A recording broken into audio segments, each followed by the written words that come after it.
Hello and welcome to the Paddock Pass podcast presented by Fly Racing and Renthal Street. Go to renthal.com for the Fit My Bike to check out all the different parts you're able to put onto your bike from renthal.com. Steve English, Adam Wheeler, David Emmett, Neil Morrison on the show today looking back at the San Marino Grand Prix from Misano. Dave, I'm going to actually just come straight to you right from the outset because you weren't in Misano. Coincidentally, the Dutch Formula One Grand Prix was on and you were nowhere to be seen for the weekend. So clearly you went to see the four-wheeled action. I went to drink beer, harass women, and generally make myself obnoxious. I can't even remember. I think I said on the last pod that I'd torn something in my calf picking my motorbike up because I'm a silly Billy. It turns out I've torn the fascia in the calf, and it's getting much better. I can actually walk now without looking like I've only got one leg. So yeah, things are much better. Genuinely gutted not to have been because there are so many. Wait, gutted not to have been at Misano or gutted not to be at Formula One? Which was no. I will going to tell you. You better be sitting down because I'm going to tell you something which will shock you. I have actually been to an F1 race at Zandvoort. But this was probably 1979, 1980. So it was some time ago. I'll tell you what, Dave, it's not surprising at all, considering the lady doth protest too much about your hatred of Formula One. Neil, I'm going to come to you next because behind me, for anyone watching on the video podcast, they're able to see a couple of pictures of Andrea Dovizioso. It's taken you a couple of days to get over it, to get yourself into an emotional place to be able to talk about MotoGP and the San Marino Grand Prix. But how was Sunday for you to see Dovi walk off into the sunset? Very emotional, Steve, unsurprisingly. We're recording this on Tuesday morning after the Misano GP. Normally we record on Monday, but I was just actually too emotionally stricken yesterday to make it onto the pod, so we had to delay it a day and still trying to get my emotions in check, pull myself together. So if I kind of suddenly start breaking down on this call, it's still I'm coming to terms with a MotoGP without the great man. Yeah, it is going to be a little bit different. Obviously, enough. You're basically 20 years we've had Dovi as a fixture on the grid, more or less, on the 125s, 250s, MotoGP classes. But Adam, what about you? It was obviously a busy weekend. You were at Misano for the GP. There was MXGP on as well. So flat out weekend for you. Yeah, and also the last round of the AMA the 450 and 250s, of course, at Pala, the second time that series went there, Steve. And there was only 1 point between Eli Tomac and Chase Sexton, so there was always that to keep an eye on as well. So yeah, it was a busy one. I wasn't distraught like Neil over the retirement of Dovi, but it's I think it's a little bit of a loss to the grid. Same thing as Valentino Rossi, though. I mean, I don't think Dovi's absence will affect the results sheets too much, but he's a character and he always had some great insight into racing motorcycles and being part of that championship. So and it was quite encouraging to see his fan group or his posse or whatever give him such a big send off on Sunday. That was pretty cool.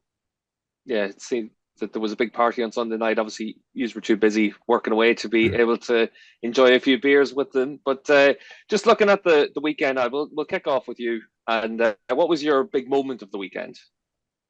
For me, Steve, it has to be that last lap. We knew that Enea Bastianini would be doing his best to preserve his tyres. He had come back from 12th and something like 15th or 16th in the two San Marino rounds last year and reached the podium. So it's arguably his strongest track of the season. And when he was chasing Bagnaia on the last lap, we thought, okay, here it comes. And they nearly collided. It was fantastic entertainment. 0.03 at the finish line. You can point a finger at MotoGP and say we haven't had enough overtaking, and that race was kind of cat and mouse a little bit. There wasn't a huge amount of overtaking like we've seen in years past, but for me, I thought it was the definition of a good race. You don't really know who's going to win. There was different strategies on play, and it was good to watch. 0.034 at the end, which is Andrea Dovizioso's one true race number rather than the 0.4 he was forced to adopt because 34 got retired. So I thought that was a rather nice touch. Could Bastianini have gone past him? I'm not sure, because what Bagnaia explained is he had to basically the traction area of his tyre was used. So he knew he couldn't sort of do what they normally do, which is pick it up a little bit early and then get on the gas. So he just ran in hot, used as much corner speed as possible. And that basically prevented Bastianini from trying to outbrake him. You know, you can't, it's really difficult to outbrake someone carrying corner speed. But up to 27 laps, Dave, to still do your fastest lap time is, impressive. Yeah, I have to say, I thought that, like you said, Adam, it may not have been the barnstorming battles that we saw in the past in MotoGP, but there was tension all the way through this. This was where we saw Pecco really under pressure from Bastianini. And Neil, when you look at over the last few years, there were moments when Pecco cracked. You know, whenever he was susceptible to pressure, the pressure that he was being put under from Enea was massive. And, you know, he was impeccable all the way. He didn't make any mistakes, and he was able to come away with that fourth win in a row. Impeccable, I think is what you meant to say, Steve. Yes, I apologize for that. That is horrendous punnery. You were standing in front of an open goal there. Yeah. But, can you say that three times quickly, Neil? Standing in front of an open goal, standing in front of an open goal. Not a chance. Yeah, no, exactly. I agree with you. There was some mistakes. I think Maverick mentioned it in the press conference afterwards. He was obviously pressuring Pecco in the early laps. And he said, there had been a previous occasion at Misano in 2020 when he just sat behind Pecco and waited for him to make a mistake, and it came. He was almost trying to force the issue in the first part of the race, but he said that Pecco was just making no mistakes whatsoever. And I mentioned this when Adam and I were recording the Note Show on Sunday. Pecco's victories this year, I mean, almost every one has come in the face of pretty relentless late pressure, maybe to a lesser extent than Mugello. Assen was probably an exception. He wasn't really under that much pressure there. But, there was usually, or there has been usually, a faster guy just behind him in the last couple of laps. And he somehow manages not to put a foot wrong. And strangely, his mistakes have came kind of earlier in races. But when he's absolutely got the pressure on him with 1 or 2 laps to go, he does seem to be able to just ride a pretty faultless race. And you have to say, it's not always the most spectacular to watch because it's not all out fighting, passing and overtaking, but you have to admire his ability to just maintain his focus in light of that. So I think Sunday was another case in point, and he's just building up this momentum now that I think it's quite difficult to see, where he gets stopped, who will be able to stop him. Yeah, I thought it was interesting that he said that he wasn't really thinking about people behind him. He was just riding his own line and trying to be as precise and fast as possible. And the advantage of that was, he said, like, basically, if I change my line to try to block people from behind, then I leave myself open to attack. Which is true, because you're getting a little bit offline, and that means that you're going to be slow on exit. You would either be a bit faster on entry and turn in tight, a little bit wider, a little bit tighter. It means you lose out in places, but just by being as fast as possible everywhere, it meant that people behind him had to work that much harder. And I think it's also worth noting that you can say it wasn't a very there wasn't much overtaking. But we've seen so many races at Misano in the past, which have just been absolute processions where people have, someone has just taken off at the front and disappeared, and that's been it. And the field has been strung out after about 5 or 6 laps. That I think, this one delivered. Yeah, and Dave, I'm actually going to come to you next because it's a little bit of a jump forward into the show, but I think it kind of leads in nicely. Your big talking point for the weekend was Fabio Quartararo's championship challenge, and that kind of leads in from what Neil was talking about there with who's going to stop Pecco. Fabio's got a 30-point lead, but he's given up a lot of points over the last few rounds. Yeah, I mean, over the last 4 rounds, obviously there are 4 races that Pecco has won. That's 100 points. Fabio has scored 39 points, which is, 61 points is a lot of points to give up. But even if you look over the past 7 races, which I wrote about last night, Pecco's got 2 DNFs and Fabio's got 1 DNF. And despite that, Pecco still has 125 points. He's still outscored Fabio Quartararo. Quartararo has 109 points from those 7 races. So things are looking a bit ominous. And I think the story behind that is basically Yamaha had less work to do at the start of the season because they had to go back to their 2020 engine. The 2022 engine was letting go and going pop all the time. So they had to go back to the old engine. So they had less setup work to do. Ducati, I mean, I'm sure we can remember at the first race at Qatar that Bagnaia was complaining that Ducati was still throwing new bits at him all the way through I think like FP1, FP2, and on Saturday he basically rebelled and said, enough already, stop it, I just want to get on and ride the bike. So it took him 5-6 races just to get settled into the bike and to get a baseline for the bike, where Quartararo had that baseline already and he was able to build up a decent haul of points at the start of the season. The trouble is that Quartararo is now at the limit. I mean, because they had the bike sorted, the baseline is set.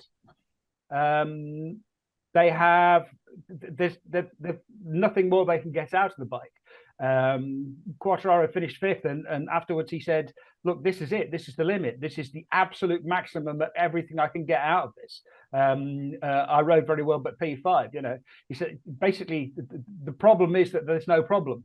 The problem is that this is what the bike is capable of. He's having to take risks everywhere. Obviously we've got Aragon coming up, which is going to be a bad track for him. But he's really going to have to hope that he can find something at a track like Thailand, where he did really, really well in his rookie year. Places like Phillip Island, Sepang, Motegi, where I think he was also on the podium. Like, he's really going to have to hope that he can turn things around in the flyaways, because the bike is the bike. There's very little they're going to get out of it for the rest of the season, and the Ducati is really just starting to get into its stride, and there's probably a little bit more to come from the Ducati. And the Ducati is quite obviously the best bike on the grid now. I think it's, you can't argue the fact that Aleix Espargaro can't get the thing to work around sort of Austria and Misano and Austin. It still has one or two weaknesses, but the Ducati is just a very, very complete motorcycle now. So I think it's going to be interesting to see how, or whether he can save this, whether Fabio can save this, or whether the Fabio or Pecco Bagnaia's relentless march continues. I feel that we're almost reaching a sort of stage that was similar to last year, in that Ducati are just building, and Bagnaia are sort of building up a head of steam that is so relentless and so kind of dominant that the rest are going to find it very, very difficult to live with them. And at the end of last year, it was clear that the Ducati was the best bike on the grid comfortably. Bagnaia had, I think, 5 podiums and 4 wins from the last 6 races, and by Valencia, it was just it was almost embarrassing for the others how good the Ducati was. They occupied the full front row in Valencia, the podium as well, and they've almost been trying to sort of reach that stage again of dominance this year. And now you kind of have the impression that everything is so sorted with their bike that they have that sort of in hand over the rest now. And I mean, Quartararo is riding so on the limit to do what he's doing that you do wonder if one mistake is maybe around the corner, and I think one mistake is maybe all it would take for Bagnaia to be there. I mean, I think they're going to leave Aragon with Bagnaia maybe 15 points behind or 12 points behind going into the flyways, and that will mean that everything's pretty wide open. I think the difference between last year and this year is also that Pecco is just riding better. Basically, since his crash at the Sachsenring, he's been much more composed. He's been much more calm. He's just not making the same mistakes, because we saw, Pecco went on a real charge at the end of last year, but he was still making mistakes, and he stopped not making mistakes anymore. Yeah, I think as well, Dave, one of the things that was interesting at the weekend was we saw, obviously, Jack Miller crashes out of the lead. Bezzecchi crashes pretty quickly after that.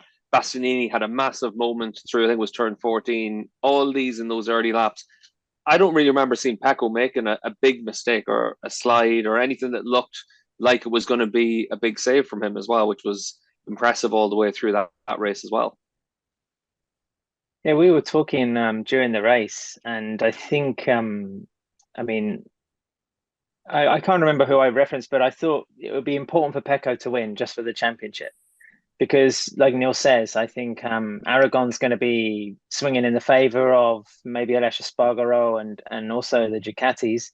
But then when we go on the flyaways and we've got 4 events, 3 tracks of which we haven't been to for 2 years, that's where Ducati, even though it has been the best bike for the last 18 months, doesn't really have any data with their GP22 or GP21s.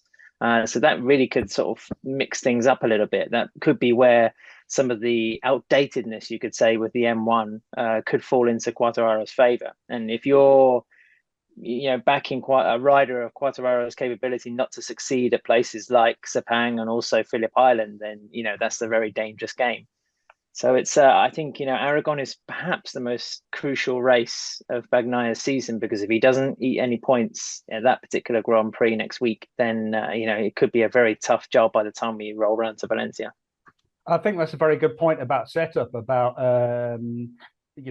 not having the data, not having to do the work, because especially if we go somewhere and we lose a session to weather. I mean, Phillip Island, you basically get sort of 4 seasons in every session almost. So it's always going to mean you're going to run out of setup time. It's the one thing that the factories and teams always complain about, is a lack of time to do setup.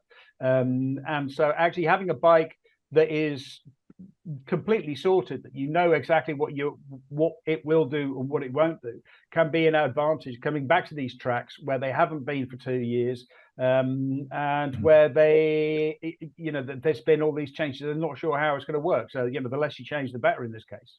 Oh, sorry. I would just like to ask a question to the group. Do we think, while we're on this kind of topic of Bagnaia and the victory fight in Misano, do we think that Bastianini let him win? Do we think that Bastianini had more and was holding back before that final lap? Because spoke to a good friend of the pod, Peter Baum, straight after the race, and Peter was saying that Bastianini set the fastest lap of the race in the final lap, despite nearly tailgating Pecco at turn 4, when he almost attempted an overtake and then got crossed up, nearly tailgated him. I checked the sort of sector times after that, and I think he lost around 0.2 of a second, and he still set the fastest lap of the race. So Peter Baum's point of view was that Bastia had a lot more in reserve prior to that. If he wanted to, he really could have gone a couple of tenths faster than he eventually did.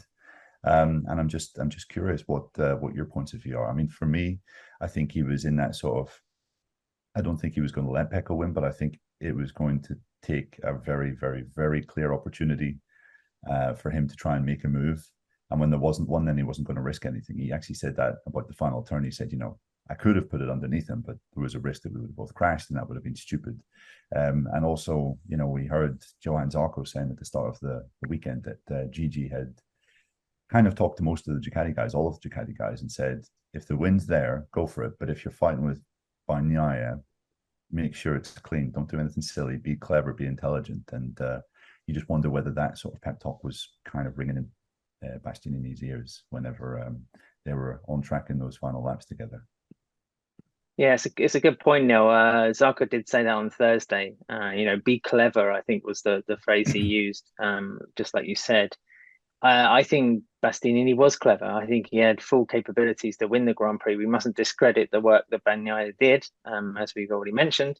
But I think it was a mature display from Bastianini, who realised, I'm about to try and do something very potentially risky with my future teammate, my future factory team employer. But I don't think he let him win. But I think he gave him a good reminder that he's going to be there right until the flag, and also potentially a lot of next year as well. I think also there's a difference between being faster than someone and being able to get past them. I mean, Bastianini was clearly faster at that stage, but Bagnaia had enough left to be able to defend. And I think, as you both said, and as I said earlier, I think he could have got past him, but he wasn't sure that he could get past him cleanly. And I think that is the difference. If it had been someone else, if it had been Marc Marquez, or if it had been Maverick Vinales, or if it had been Aleix Espargaro, or even if it had been Jorge Martin or Jack Miller, 100% Bastianini has a go and maybe takes them both out. But I think his calculation was, there is a less than a 90% chance of this sort of working. So let's not bother. There's no point. The other thing is, he made his point. He was there with Bagnaia at the end. It was, as Adam said, it was a nice, timely reminder. Lads, I'm here. Don't think it's always going to turn out this way. So there was no real need, and if he couldn't get past safely, really 100% safely, he wasn't going to go. Yeah, I think it was one of those situations where you're not in a time trial, you're in a race, and Bastianini, he fluffed his lines on the chance to put himself in a position to make the move. He made the mistake, and then he wasn't in a position to be able to attack again. Maybe he had more pace than Pecco, but he chose to wait until the last lap, thinking that if there was a move to be made, that's when he wanted to make it. And it didn't quite work out for him. As it is, it worked out great for Ducati. A 1-2 for them, their title contender winning the race. And that's about as good as it gets, really, in front of a home crowd. We're going to take a quick break in the Paddock Pass podcast. When we come back, we're going to talk a little bit about Marc Marquez getting back in action during the course of this week's test as well.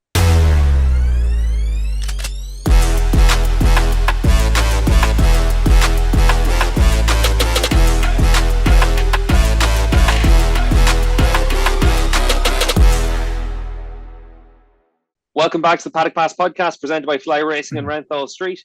Dave, we've heard your big talking point of the weekend being Fabio Quartararo's championship challenge and what's going to happen with that. But what was your big moment of the weekend at Misano? I mean, my big moment. I'm with Big Neil for my big moment, which is seeing Marc Marquez and Andrea Dovizioso on the grid together before Dovi's last race. It was a really touching moment because Marc was clearly there showing his respect for a great rival. And Wilco Zeelenberg had a great quote. He said, when he was racing, he never had enemies. When Dovizioso was racing, Dovizioso never had enemies, but he did have great rivals. And I think Marc felt also that the battles that he had with Dovi gave his victories meaning. They actually gave him something. They made his achievements greater because he had to fight so hard for them. And the fact that Dovi pushed Marc so hard and came so close to winning a championship. And let's face it, Pecco Bagnaia won the race because Andrea Dovizioso ground out all those hard years at Ducati, actually fixing the bike, getting it to the point where it is the best bike on the grid. So yeah, and seeing Marc and Dovi together on the grid, it sort of encapsulated that moment, I think. Yeah, I think that's fair enough, Dave. I thought that their battles were always obviously one of the big talking points that we've had in the podcast over the last few years. I think obviously enough the Austrian race is always the two that spring to mind, but Dovi won more than his fair share of last lap battles. And Neil, I'm going to give you the soapbox for Dovi just for a moment, because when you look at him in his 125 career, his 250 career especially, he was a star in the making. When he came onto a MotoGP bike on that Scott Honda in 2008, he was fast right away. It just didn't quite work out for him really until he went to Ducati. Then he had the success that probably his talent always deserved. Yeah, exactly, Steve. I think you could maybe take the viewpoint as one of our colleagues was taking recently, that those years 2017, 2018. I mean, that it was quite clear, I think, in those years that the Ducati was probably the most rounded package on the grid, and Dovi still couldn't beat Marc in those circumstances. But you could also look at it from the point of view that no one has fought Marc as often in that period when he was at his absolute peak, and came out on top as often as Dovizioso did. I mean, they had 5 last lap fights. 6, and Dovi triumphed in 5 of those occasions, and I don't think any rider has that kind of track record against Marc, who I think generally we all consider to be one of the, if not the greatest of all time. So I mean, that's a pretty decent track record to have, and the kind of the fact that he seemed to maintain the total respect of all of his rivals when he was doing that, and was a kind of a a cool, interesting guy to sort of speak to throughout. So yeah, I think it's a great legacy. Maybe not one of the all-time greats, but certainly one of the greats of his era, I would say. Now, do we think that's his last race? I mean, he's back testing today and tomorrow. I mean, Kyle Crutchlow, of course, was given a great send-off at Portimao 2 years ago, and since then he's been back racing last year, and he's obviously taking Dovi's saddle for the remaining races of this season.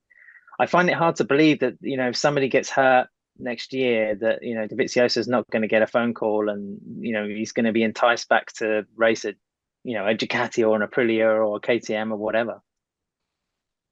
I don't think so, to be honest.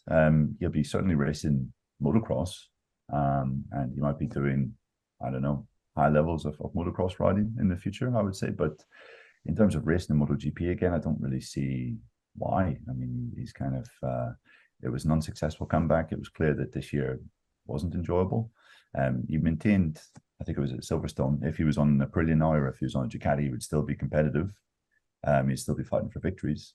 But I mean, he's not going to be invited back to Ducati anytime soon, let's be honest. And that Aprilia, that ship sailed last year. So I doubted that, to be honest. Yeah, I agree with that. I don't think he's going to be back racing because he has no reason to. Like he came back because he wanted to try and win more races and win another championship. That just did not happen on the Yamaha. So I think to an extent he's got his fingers burnt by this experience. Secondly, as Neil says, he's not going to get a chance on a competitive bike. Ducati don't want him. Aprilia don't really need him because they could always put Savadori on the bike. So there's no real need for him to come back racing, and he's only going to come back to do something. If he can be competitive, he's going to be off.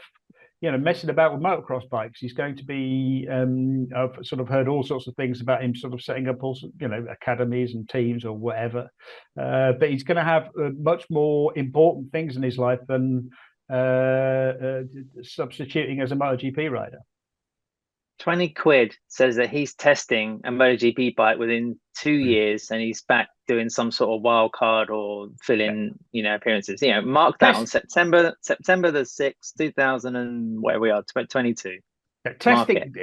Testing, I can believe. I mean, the reason that Cal Crutchlow came back was because he didn't have a job and he was offered a chance to make a significant amount of money as a Yamaha test rider. And being paid a lot of money as a Yamaha test rider means that also if someone gets injured or goes missing, it means he's got to sort of step in and race, despite, from what I understand, Cal not being all that keen about actually racing. The testing is fine, but he's not that fussed about racing. I could totally see Dovizioso getting on a MotoGP bike just for testing, but he's not going to come back and race because there's no need for him to do it. He'll have another job. He'll have other activities. He will, he's going to be too busy.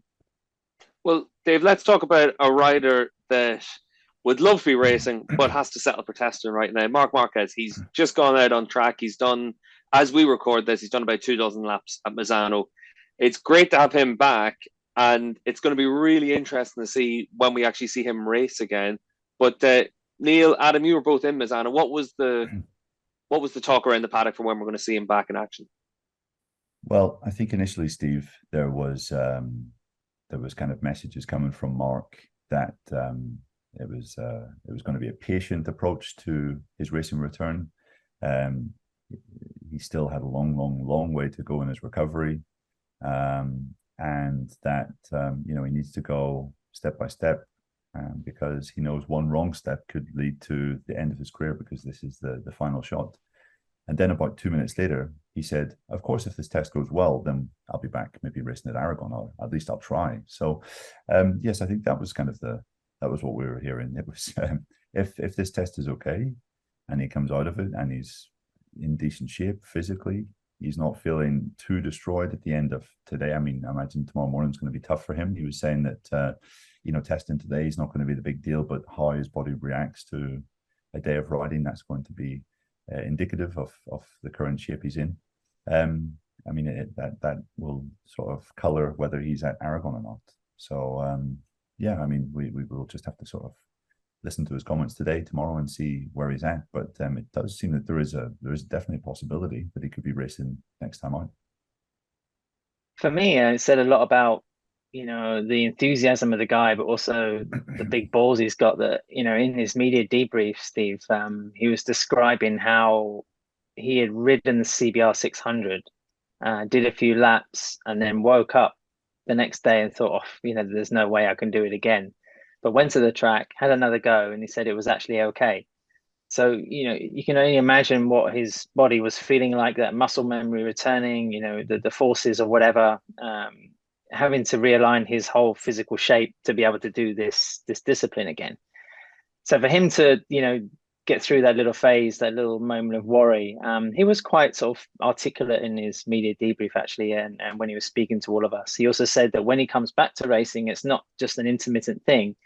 It's not like there's pressure for him to race in Motegi, say, for Honda, and then disappear and then take a break, or because we now go into an intense phase of the calendar. You've got, I think, 4 or 5 events in 7 weeks, 7 or 8 weeks. So it's a hurried rush to the end of the season. So Mark probably couldn't have come back at a more frenetic time if you include all the travel and everything else involved.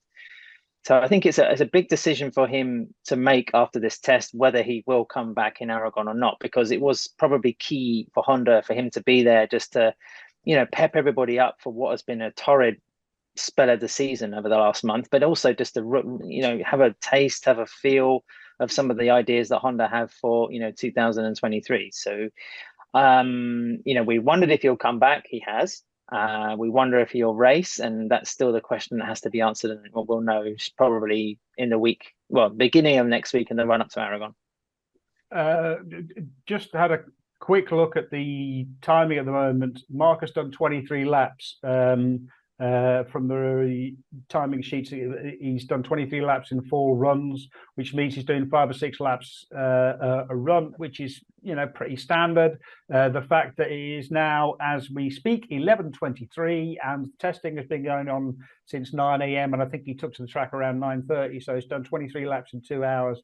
That suggests to me that he's actually pretty good, because I remember when he came back after, was it the Sepang test last year, maybe, that he said he took it really easy those few, like they were being very, very gentle with him in that test, and in those first few laps. They had to really go very easy on him, and it seems he's much more focused, which to me means he's stronger. The big problem is his muscles. Like his arm was twisted, and so the muscles have all sort of grown twisted, and they're sort of stretched where they shouldn't be, and that needs to come back to place. And I think racing at Aragon would probably be a mistake, just because, as you said, Ad, straight into a triple header. It's just that is too intense of a start. I think he might race in Motegi, but he loves Aragon. He's won there a lot. He almost won there last year against Pecco Bagnaia, with one arm basically. So if he thinks, he must know that he has a chance to win, but he said he's not going to come back and then leave again. So you would suspect that means he's going to come back. He'll do a race and then he'll stop and then he'll do another race, or he will only come. He will skip the first race in the hope of doing more later on. So maybe Motegi, maybe Thailand. I heard from someone at Honda that you always knew things weren't really going that well for him before this operation he had in June, because after every session, the grip on his left handlebar would be completely worn out. He was obviously having to overcompensate so much with his left arm and his left hand, because his right was so weak and it was at a strange angle, 34 degrees of rotation or something. It was like that, his humerus bone. So I guess Honda will know just from little signs like that on the bike whether it was kind of a more normal riding position back, and he's not having to do all this wild overcompensation. Maybe he will do when his muscles are weak and his body's a bit weak after quite some time of inactivity on a MotoGP machine. But yeah, these little things I'm sure will all contribute to the final decision. So yeah, I guess we'll know more Wednesday evening.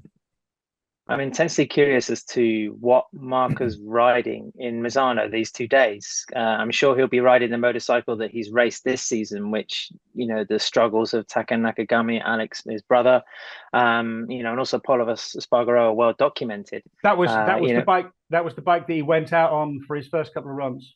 This morning, yeah. I mean, that's normal. But if Honda have maybe some sort of radical shake-up or some idea where the bike has a notable improvement, particularly for Marc's style and the way he feels on it at the moment, then why would he also want to come back and compete with a model that clearly doesn't work for the majority of Honda riders yet? So this is another factor you have to consider. But Steve, you won't have to change your fantasy team anymore. You'll be back to getting a few points for not even bothering to enter the browser. I'll be honest, I'm confident as well, though, because straight away Marc's down into the 1:32s. It's a fast timer in Misano. I think my faith in Marc will be rewarded by the end of the season in MotoGP Fantasy League. I actually put him back in my fantasy team because I think he's going to come back at some point, and he's going to. Well, when he does, he's going to outscore Alex Rins, who I replaced him with. So that I think. I mean, we know some of the things that Marc is testing at Misano. Honda have bought an aluminium swing arm manufactured by Kalex, which is astonishing, really. I mean, it's genuinely a massive surprise that HRC would outsource stuff like that. HRC does not outsource stuff. HRC does everything in-house. The whole point of them going racing is to learn stuff. And so they try to do everything in-house, even when it, fails completely. But perhaps this was one failure too far. So they're going to be testing. Or maybe, Dave, it could just be a quick fix, perhaps. Swing arms generally aren't a quick fix. I mean, they can give you an immediate improvement, but it's much more of a long-term project because actually, sort of, getting it into its final shape. Once you've got a good swing arm, then you can start to play and you can start to tweak it. And Kalex have got an absolutely proven record as far as that's concerned. They used to supply a lot of the World Superbike paddock. They bought a new swing arm from BMW, and that seems to in World Supers, and that seems to have really turned things around. So they're good at this. But I think the other thing they're going to be testing is, they'll be testing the 2023 engine, which again they will try to make a little bit more user friendly. They'll probably be changing a little bit of a different weight balance for sure. They'll be testing different chassis to try to get some of that front end feel that they've lost this year. I think the Kalex thing is quite interesting. Just to touch on that briefly, whether it works or whether it doesn't work, I think what it does show is a kind of an adoption of a different mindset, a kind of opening up to possibilities, to ideas that are maybe not conventional for bosses at Honda. And we know that's a big thing. That's a big step for them to take, even just to even consider this, to give it a go. I think it shows exactly like that. There have been serious meetings, as Alberto Puig has been claiming, and that there will be kind of big changes in terms of how they work and their workflow. We know that obviously with COVID, it's just been difficult for them to have a kind of high turnover of parts, quick reaction times. Contracting something like a swing arm out to the likes of Kalex is interesting, because you just imagine they'll be able to bring new things possibly to the different races with very fast reaction times, something that Ducati and Aprilia have been so good at, and to a lesser extent KTM have been doing with real frequency in the last couple of years. The only thing about that is interesting is I don't know if Kalex have experience with carbon fiber swing arms. Obviously, the ones they use in Moto2 are aluminium, and carbon fiber has been the kind of the swing arm of choice for the majority of manufacturers in MotoGP for the last 4 or 5 years. So that could be a bit of a step. But Alex Baumgartel and Klaus from Kalex are so smart and able to manage their resources so incredibly well, that I think it's an interesting move, really good move. It's an aluminium swing arm. I know that Kalex don't have much experience with carbon fiber, but they don't need to. I mean, like, Ducati started this, KTM switched to carbon fiber. Aprilia have been using carbon fiber. Yamaha are still jumping in between a carbon fiber and an aluminium swing arm. Suzuki have stayed with an aluminium swing arm. There's nothing wrong with aluminium. And an aluminium swing arm can work really, really well. The most important thing is the experience that you have with the material, that you understand. Well, firstly, that you understand the material really well, and secondly, that you can produce it to the precise specifications that you need. You understand how the material itself behaves. Kalex are really, really good at that. But again, I'd just like to emphasize, it is impossible to overstate how big of a deal this is. HRC do not outsource stuff. They just don't. It's just absolutely, it's absolutely unthinkable. So for them to do this is a massive, massive, massive step. And of course, there were rumors. One sort of well-sourced website was basically saying that there could be some major changes in terms of personnel at HRC by the end of the year. Takeo Yokoyama, it sounds as though from what Speed Week were writing, that his position could be under threat. So Honda were saying that that's not the case over the weekend, that story was incorrect, but Speed Week were also the publication that first reported on the fact that they're using Kalex material now. So I don't know. Yeah, you would say that maybe there's going to be a bit of a shake-up in terms of personnel too. Maybe the German-speaking link, working well for the Kalex, but I can't see how a personnel shift for HRC is going to be of any benefit when they really need focus, clear direction, and knowledge at the moment. I mean, the riders' expressions we've seen. These guys have been completely lost. So I think taking out someone like Takeo would be a big mistake at this time. Maybe if HRC founder again, or wobble in 2023, then there's reason to question the role of these kind of management personnel. But like you say, Honda sort of denied the story, and I think there's got to be some credence in that denial this time, rather than just, we're not ready to announce it yet. Yeah, what I heard was that he's not out at the end of the year. He's been given another 1-year contract, so we shall have to wait and see. I think he'll be there in 2023, but I wouldn't put any money on him being there in 2024. Yeah, I think that it'd be very harsh to get rid of someone whenever you haven't had Marc on the bike as well. That's been Honda's strategy all the way. Wait and see how Marc goes for the first half of next year, then make a decision. Seems like the more logical thing to do. We're going to take a quick break on the Paddock Pass podcast, but when we come back, we're going to wrap up about Misano, and we're going to look at our winners and losers.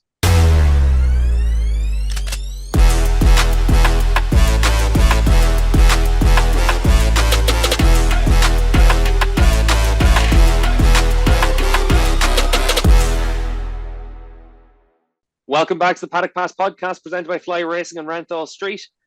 Adam, I'm going to come straight to you for your big talking point of the weekend. What was your feeling over in Misano? I would just like to ask you guys if there's any refreshed opinion on the image of MotoGP, because we started off the weekend with Dorna publishing the results of the survey they did that reached, I think, well over 170 countries. It was answered by nearly 110,000 people. It was run in collaboration with motorsport.com, who also did some similar schemes for other series like F1. Dorna were quite bullish about the results. It's good in terms of getting this marketing data. It's even more valid if you start to change the sport or some of your policies based on it, which Dorna have started to do, as we can see with the sprint race format in 2023. We then, the series took a bit of a turn. We had like Remy Gardner, of course, and KTM continuing their sort of semi-public fractious breakup. So there was some discussion there again about the role of rider managers. He said, she said, who's right, who's wrong. That kind of went on for a period of about 24 hours in Misano. It was very much the talking topic. And then Pecco Bagnaia unveiled, helmet design that kind of split opinion in dedication to Dennis Rodman. Undoubtedly a very colorful and distinguished NBA basketball player, but also one with a very controversial lifestyle, and of course, some convictions and a somewhat eccentric taste to life and fraternizing with various people. So there was that. Also, that was a bit of a polemic subject. So, coupled with the fact that the crowd was down by about 50,000 for the weekend compared to 2021, it seems like MotoGP is in a weird space, particularly if we talk about Italian influence. And this was something I've been writing on my column for ontrackoffroad.com. I mean, it'll be online later today, I hope. And, at the moment, if you're an Italian fan, for example, I don't think you've ever had it better. I mean, before maybe you only had Dovizioso, Valentino Rossi, or a couple of guys in the support categories to cheer. But now you have, goodness me, almost half a dozen very promising riders on the grid, 8 Ducatis, 2 factories. Bagnaia's won 4 in a row, the first time a Ducati rider's done that, and he's closing in, could potentially win the championship. So I don't really know, apart from the obvious reasons of prices or date scheduling or whatever, why Italian fans are not really embracing MotoGP more than ever at the moment. It was something I was trying to get to the bottom to. Luca Marini, as usual, has a very interesting and studied take on it. He said that it's still very early for Italians in MotoGP. There's been a reset of the generation after the Rossi era, which is something, of course, being his stepbrother, he knows all about and has seen close up. So it was just kind of a weird spell off the track, if you like, for MotoGP. And just to put the Rodman thing into some context, bizarrely and coincidentally, Rodman appeared at the final round of the AMA Pro National Motocross Series in the US that I spoke about earlier. Actually went into the TV booth and was commentating with James Stewart, one of the greatest athletes that motocross has seen in North America. And the reception to him was one of an all-conquering hero, while Bagnaia has a paint job on his helmet in dedication to him, and it gets partially vilified. I mean, you could say that's something to do with American and European international perspective on things, but it was just curious to see how different people and different cultures, different societies react to hero figures, if you like. So that's my long-winded kind of wrap of Misano, Steve. I think there's definitely a difference in the way that politics and sport gets mixed up in between the US and Europe. I think people put a lot more effort into trying to keep politics out of sport in the US, and obviously that's almost impossible. The politics invades every single part of life, so why would it not invade sport as well? In terms of Dennis Rodman, I actually didn't know about his about all the various accusations of beating women and beating his wife, which is absolutely execrable behavior. But the one thing I thought was, Dennis Rodman, that's the nutcase who hangs around with Kim Jong-un. So you're sort of like thinking, well, why would you do that? And also especially for Pecco Bagnaia, I mean, he goes away on summer holiday, gets a drink driving offence, crashes his car, gets in the news, and then he decides to what he doesn't need is more bad publicity. So what he does is he chooses, an extremely controversial figure for his helmet. One last thing about that MotoGP fan survey. It was also notable that the fan survey said, it looks like young women, 18 to 34, has real potential for growth for the market. And then on Monday we get by the way, lads, we're going to Saudi Arabia, where not a regime noted for its liberal attitudes towards women of any age. Yeah, it just feels like there were contradictions everywhere, I mean, when I actually noticed Bagnaia was wearing a different helmet just from watching the monitor in the media center. And I tweeted straight away, I quite like that. It looks great. It was a great helmet. It was a great looking helmet for sure. It was. I mean, it was a really good variation on just the red and black he usually wears. And it was then, of course, you find out the reason for it, and it just gets a little bit disappointing. I think more than anything is also the lack of self-awareness from Pecco, because like I mentioned, he's in a position to be a real role model for the next generation of MotoGP fans, particularly in Italy. And I mean, it's not an easy job, and he could be. I asked him about it actually in the post-race press conference on Sunday, and he said that he's ready to open up more of himself to be able to fulfill that role of being, the lead guy for Italian motorsport and Italian motorcycle racing. I don't envy the position at all. I mean, you're going to lose a certain degree of privacy, and whatever you say and do is going to be scrutinized. But at the same time, you profit from the good stuff in the sport. So I think he just needs a little bit more PR help in that aspect. So yeah, it was a tricky one. I think it was what I found slightly disappointing. Obviously, the Rodman thing is kind of bad taste, but also Pecco's explanation for it just gave another sort of demonstration that the majority of these guys don't really have any sort of awareness of what's going on outside sport. It's MotoGP and it's maybe sport in general. But when it comes to these kind of issues where you might have to talk about something that is not just some guy's sporting achievements, also maybe his politics, his weird decisions in life, some of his poorer decisions as well. There's kind of an unawareness of that and an inability to kind of articulate that as well. And that's maybe something I would like to see a bit more of from MotoGP riders in the future. I just think that,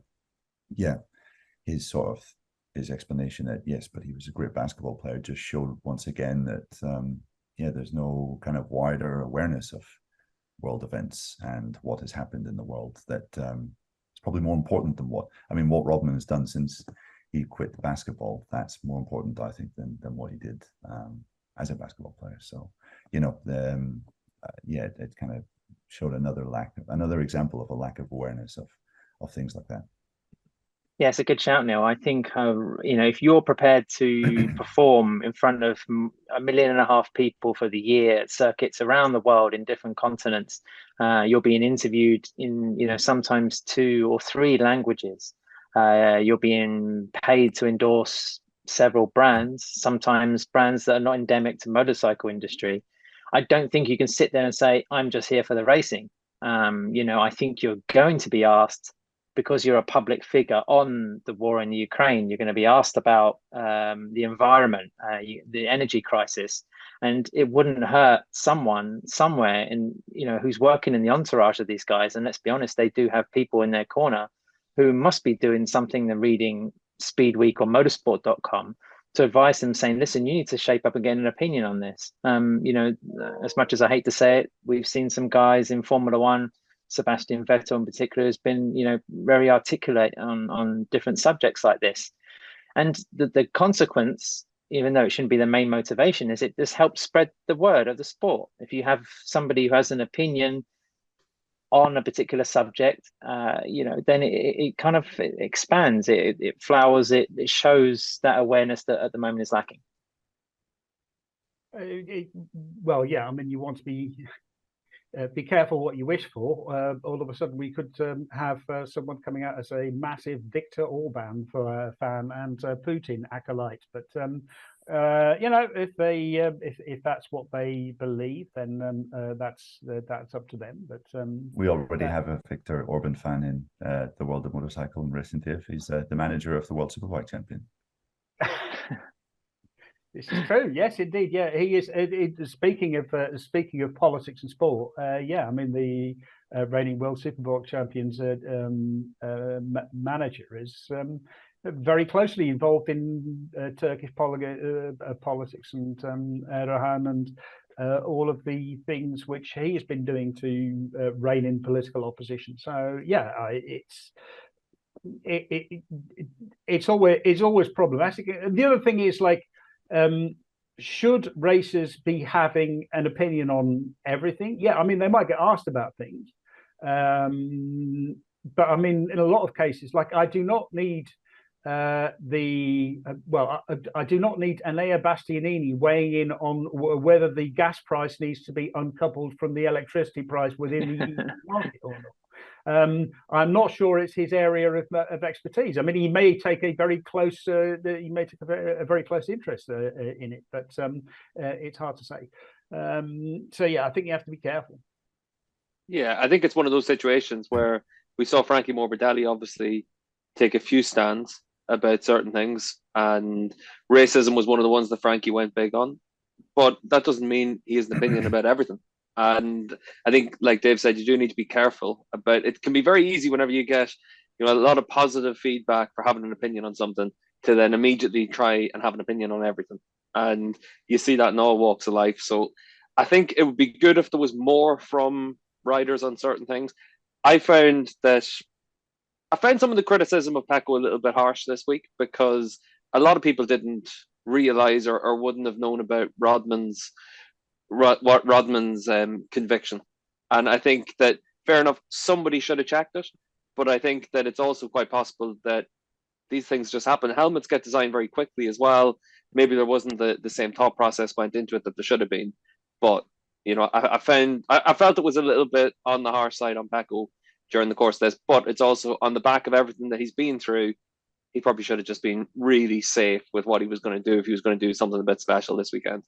On the other hand, here we are talking about domestic violence and Dennis Rodman's convictions for domestic violence and violence against women on a podcast about motorcycle racing. So, in actual fact, more people are talking about it now. More people know about it now. Like as I say, I know I don't follow the NBA. I know very little about it. The only thing I knew about Dennis Rodman is he kept on turning up with Kim Jong-un, which to me always seems like a very questionable choice of companionship. But now at least, if one thing positive things comes out of it, is the fact that it's raised it's raised the topic of domestic violence and that it happens, and that just because you're a superstar doesn't mean you can get away with it. Yeah, that's true, Dave. And the thing is as well, Steve, is that, Bagnaia probably was the size of a basketball when Rodman was at his peak and actually performing, to the level that Bagnaia obviously wants to pay, dedication to. He obviously isn't a close friend. So, if he wears a helmet and suddenly says, yeah, this is for Dennis Rodman, everyone's going to go, well, potentially, who's that? Google him and find this stuff out. It's possible they may have watched the Last Dance documentary on Netflix and they knew exactly what he was talking about. But it's like Dave says, it's just it's thrown up a whole other ball of mess. But then, if you're an American motocross fan, then he's Dennis Rodman's a legend, and that's it. I think though that's one of the things that you have seen at is that, like, when you walk around the paddock, everyone's wearing Jordan trainers because they watched the Last Dance, and that's why Pecco's done this, as opposed to when Pecco was, I don't know, 3, sitting up watching the NBA to watch the Bulls play. Like, it's highly doubtful, but that's what's happened with it. And it's not where there's a big, long, thought out, reasoned discussion about a lot of these helmet designs or a lot of these liveries. Look at all the different helmets we had this weekend. Look at all the different colors of bikes, all these things that happen over the course of a weekend. I'm not saying any of this to, belittle what Rodman did off the court, but I'm just saying from Pecco's perspective, from the team around him, I think it's easy with hindsight to be very critical of them for it. I think, surely, someone should have checked it or whatever, but I think that this is just one of those things. It's bad timing for Pecco after everything that's gone on in Ibiza over the summer. Just quickly on that note, Steve, what you mentioned, the Grazzini livery was brilliant. Yeah, the Grazzini livery was brilliant. The VR46 livery was horrendous. Yeah, it was. And the fact that it was designed by someone called Mad Dog, well, yeah, that doesn't have good connotations in the part of the world that I come from. So yes, double bad marks, negative marks for that. Just a final thing on Pecco. Adam mentioned Marini's erudite comments on the kind of state of MotoGP, the reason why some places were having poor attendances this year. Pecco was asked about this in the press conference, and he said, well, I saw lots of 63 flags, so it was great. Which again, maybe just hinted that he is just in his own little bubble, in his own little world. And you know what? Maybe to perform at the absolute top level of the sport, that's the kind of existence you need to inhibit. to maintain your focus. But still, I thought that was another little difference that you noted between the pair. Well, let's finish off the show with our winners and losers from Misano. So, Adam, we'll come to you first for your big winner of the weekend. Just a quick one, Steve. For part of the reason I mentioned earlier, Luca Marini is my winner of the weekend. 2 fourth positions in a row as well. He really looked like he was going to get into the fight for the podium. I think he was just over a second away from Marc Marquez at the end. So it's coming along nicely. I think the Mooney VR46 can feel pretty chipper about their season, actually. Marco Bezzecchi's, firmly on the way to being Rookie of the Year. And Marini in his second year, as a sophomore, has shown signs that he deserves his place in the class. And, I think all 3 or 4 of us, can say that when we go to a Marini debrief and we can ask him about the merits of whatever, then he has an opinion. He thinks about things, and he gives a good perspective. He's a balanced young man, so it was always a pleasure to hear what he has to say. So he's my winner from Misano. He's the new Dobby. Yeah, it's hard to argue with that one, Adam. What about you, Neil? Who's your big winner? Alonso Lopez, Steve, was my big winner. In fact, no, Luca Boscoscuro was my big winner because he, I think, rightly got a bit of criticism, a bit of flack for sacking Romano Fenati just 6 races into the year in what was Fenati's second rookie season, if we could call it that. I mean, he didn't complete his first one, so this was his second go. And I thought at the time, that's a bit harsh. This is just disposing with, it's clearly a guy that's highly talented in such a short period of time. However, you have to say Alonso Lopez's performances since he came in to take Fenati's seat have been, to vindicate Boscoscuro's decision way over what we originally thought it could have been like. He is adamant that the chassis that he's built for this year in Moto2 is a chassis that works everywhere. And with the right rider, it can be competitive everywhere. I think Alonso Lopez is showing that. And he became the first rider since Valencia 2019 to win a Moto2, not on a Calic chassis, and the first speed up / Boscoscuro winner since Quartararo in Barcelona in 2018. And what I love about Lopez is he's kind of got a bit of like the old Jorge Lorenzo about him. He's capable of starting well, attacking the first couple of laps with a full tank of fuel. Conditions were really very tricky at the start of the Moto2 race. Lots of crashes in the opening couple of laps. And Alonso just threw caution to the wind, escaped, disappeared off into the distance. So he has yet to finish lower than 8th since he came in to the Moto2 class full time this year. And I think he's led each of the last 4 races. So this is just not even a surprise now. I don't think. I think he's kind of arrived as a Moto2 player, a leading player. Yeah, go on ahead, Ad. It's an amazing comeback, actually. I think he was bringing money into the Husqvarna team. He was ejected from Max Biaggi's setup pretty late on, which left him struggling for a ride the next year. I think during that term where he was teammate to Fenati, actually, there were a couple of moments where, people were questioning his decision making, his race intelligence even. So to come back and, really find his home on a Moto2 bike, and with some style, as you say, Neil, is the best Lazarus of the season, I think. Can I start the first 2024 silly season rumor? Franco Morbidelli's out of contract at the end of 2023, and Alonso Lopez is looking a bit tasty.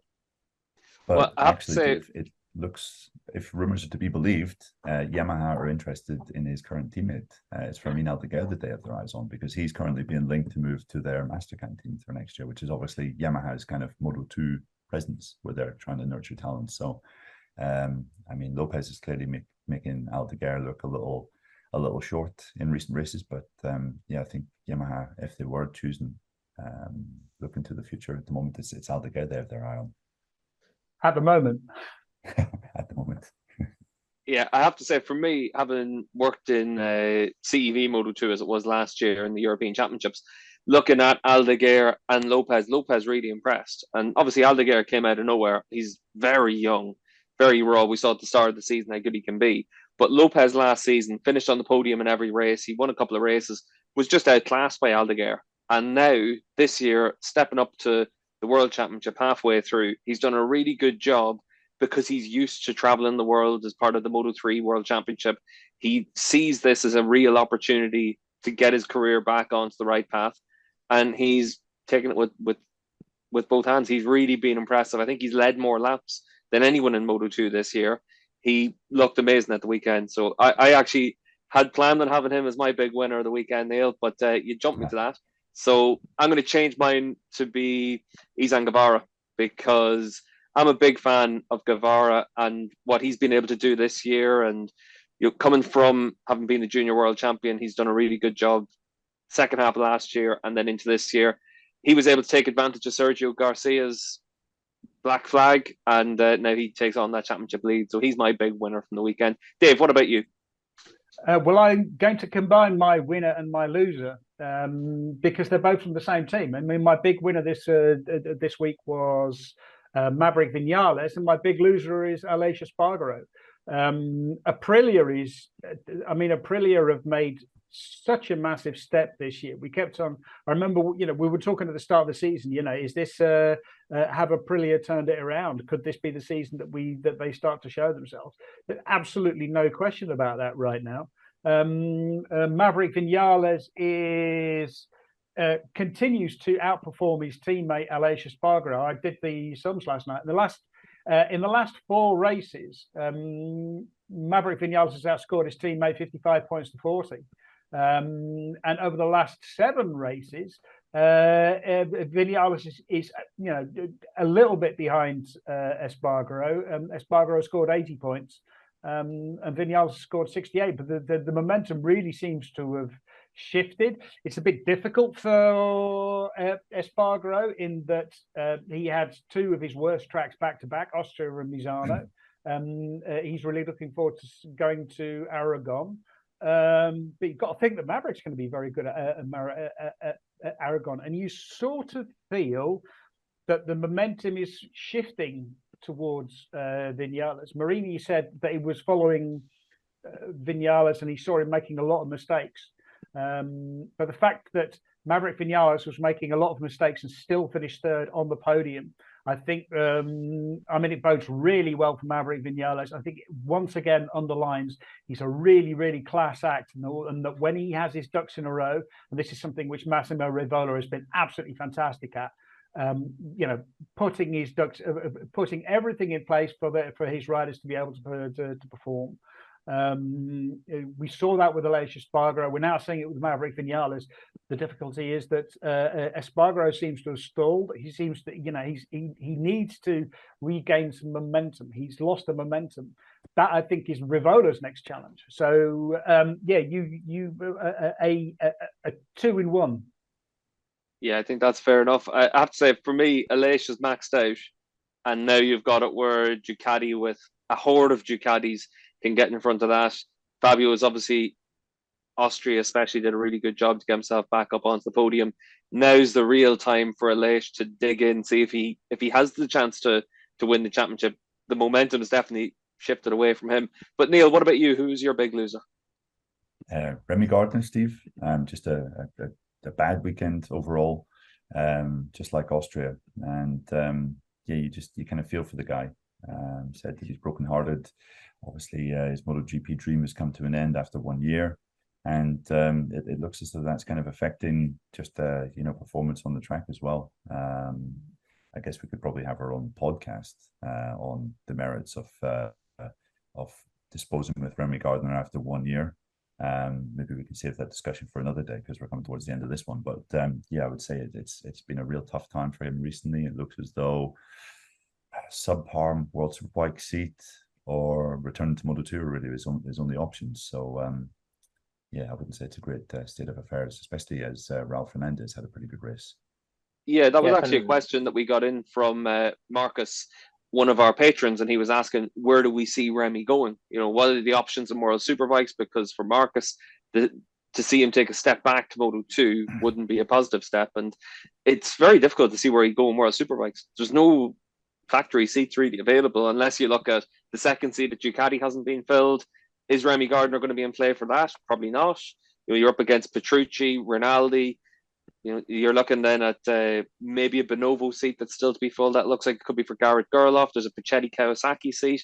Tom Sykes looking for that. Gerloff still in play for maybe that seat as well. So are you going to take Remy? Probably not.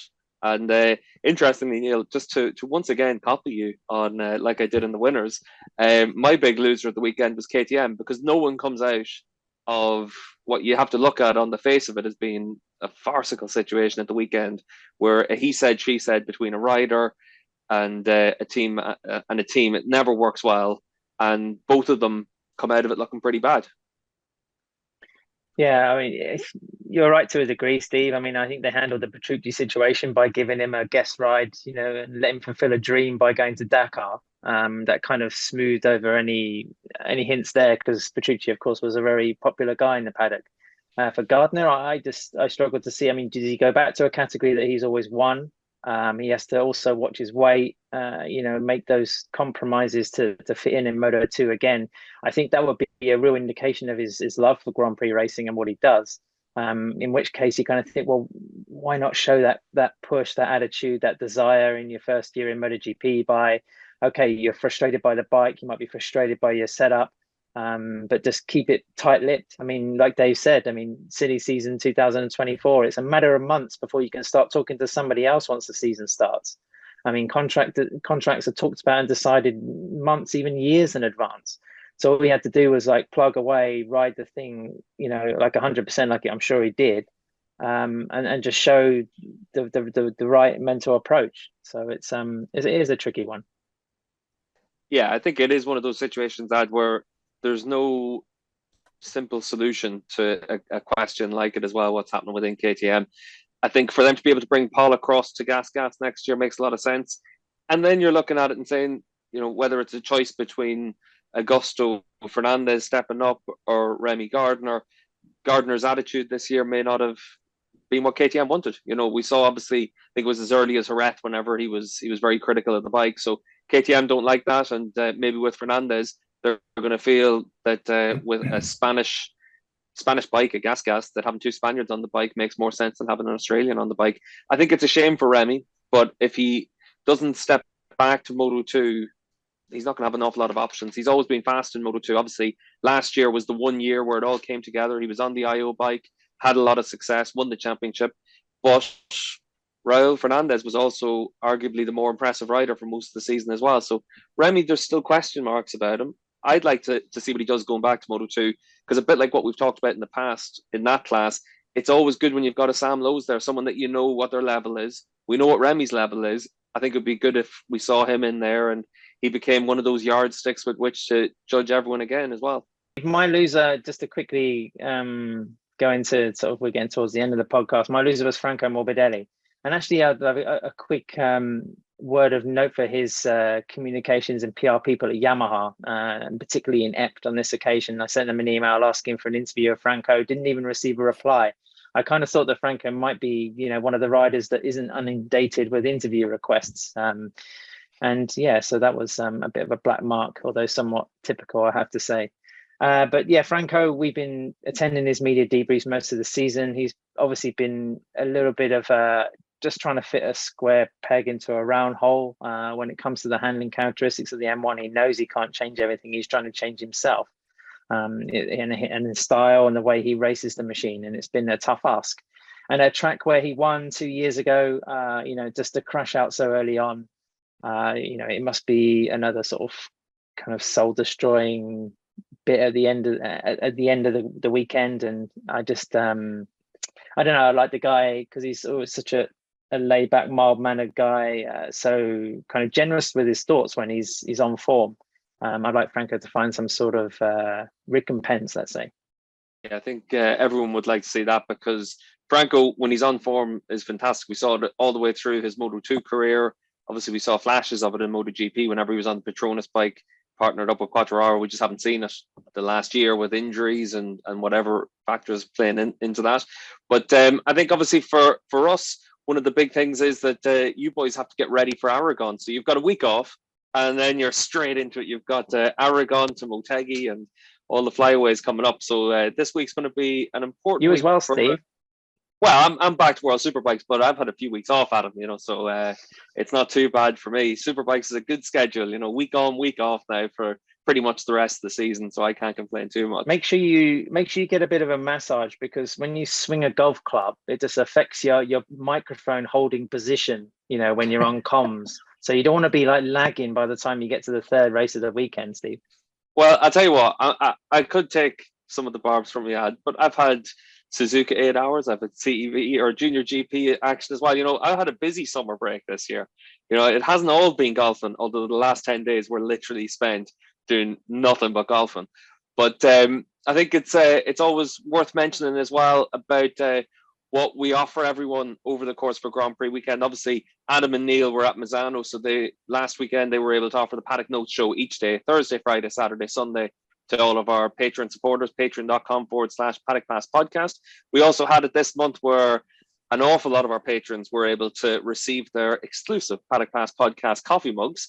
And David won't like it, but a lot of people have been sending in pictures of cappuccinos and lattes and basically just milk-based drinks, Dave, in the entirety. But I'll tell you what, if you get the mug, it's up to you what you want to fill it with. But that's been for all of our patrons on the $10 tier. So for the Paddock Notes tier, you're able to get an exclusive Paddock Pass podcast coffee mug. So check that out on Patreon, and be sure to drop us a tweet at Paddock Pass Pod, or you can tweet any of us directly, and we'll try and answer your questions in the build-up to next week's Aragon Grand Prix as well. And until then, Dave, Neil, Adam, big thanks for joining us on the podcast this week.